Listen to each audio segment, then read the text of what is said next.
जीवनी अंश। प्रतिध्वनि।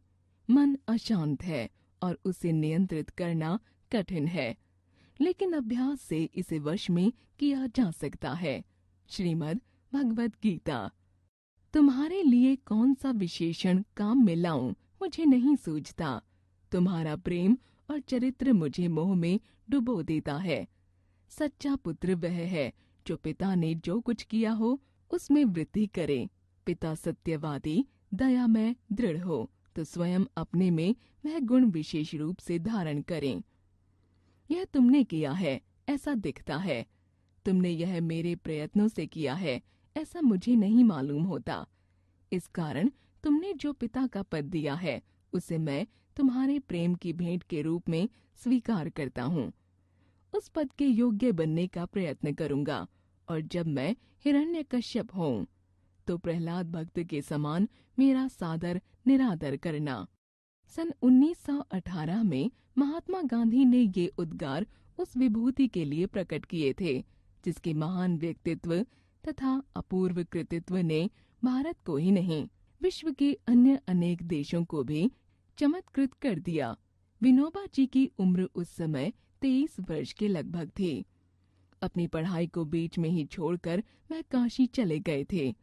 वहां से गांधी जी के विचारों से अभिभूत होकर अहमदाबाद आए और कुछ समय बाद गांधी जी से 1 वर्ष की छुट्टी लेकर आश्रम से चले गए। इस 1 वर्ष की अवधि में अपने अध्ययन, मनन, स्वास्थ्य संबंधी प्रयोग, शिक्षा कार्य तथा वृत्तपालन आदि के विस्तृत विवरण से युक्त 10 फरवरी 1918 को उन्होंने गांधी जी को एक पत्र लिखा। विनोबा जी ने लिखा था, जब मैं 10 वर्ष का था तब मैंने ब्रह्मचर्य व्रत का पालन करने हेतु देश सेवा करने का व्रत लिया था। उसके बाद हाई स्कूल में दाखिला हुआ। उस समय मुझे गीता पढ़ने का शौक लगा, पर मेरे पिताजी ने दूसरी भाषा के तौर पर फ्रेंच लेने की आज्ञा दी, तो भी गीता का प्रेम कम नहीं हुआ था। तभी से मैंने घर पर ही स्वयं संस्कृत का अभ्यास आरंभ कर दिया था। मेरा निश्चय था कि तत्वज्ञान का भी अभ्यास करूं। मैं आपकी आज्ञा लेकर आश्रम में दाखिल हुआ, पर उसी समय वेदांत का अभ्यास करने का अच्छा अवसर हाथ लगा। बाई में नारायण शास्त्री मराठी नामक एक आजन्म ब्रह्मचारी विद्वान विद्यार्थियों को वेदांत तथा दूसरे शास्त्र सिखाने का काम करते थे। उनके पास उपनिषदों के अध्ययन करने का लाभ हुआ। स्वास्थ्य सुधार के निमित्त पहले तो मैंने 10-12 मील घूमना शुरू किया। बाद में 6 से 8 सेर तक अनाज पीसना चालू किया। आज 300 सूर्य नमस्कार और घूमना यह मेरा व्यायाम है। इससे मेरा स्वास्थ्य ठीक हो गया। आहार के विषय में पहले 6 महीने तो नमक खाया, बाद में उसे छोड़ दिया। मसाले आदि बिल्कुल नहीं खाए और आजन्म मसाले और नमक न खाने का व्रत लिया। दूध शुरू किया। बहुत प्रयोग करने के बाद यह सिद्ध हुआ कि दूध बिना बराबर चल नहीं सकता। फिर भी इसे छोड़ा जा सके तो छोड़ देने की मेरी इच्छा है। 1 महीना केवल केले, दूध और नींबू पर बिताया। इससे ताकत आ गई।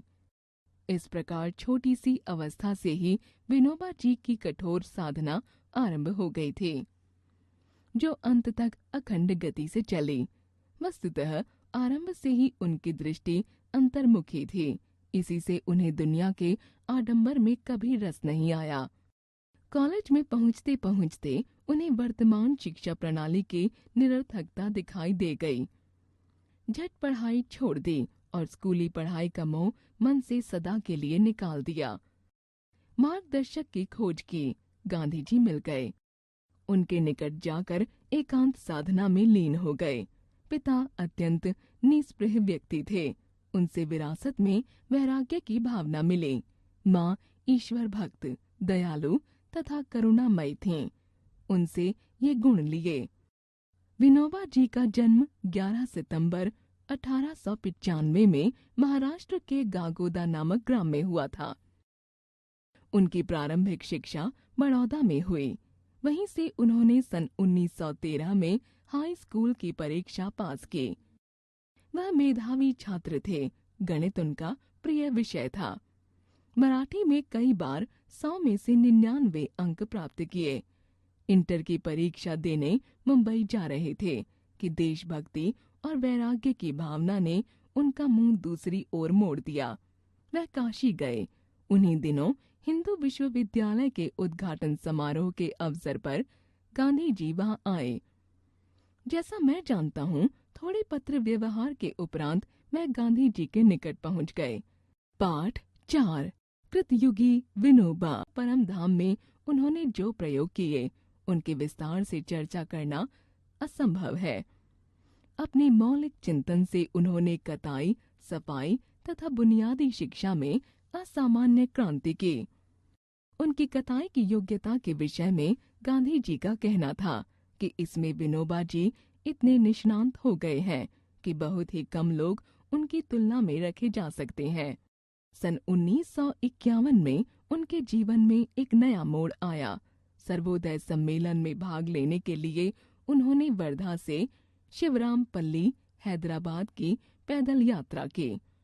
वहां से कुछ साथियों के अनुरोध पर वह तेलंगाना क्षेत्र में गए, जहां साम्यवादियों की हिंसात्मक प्रवृत्तियों के कारण भारी आतंक छाया हुआ था।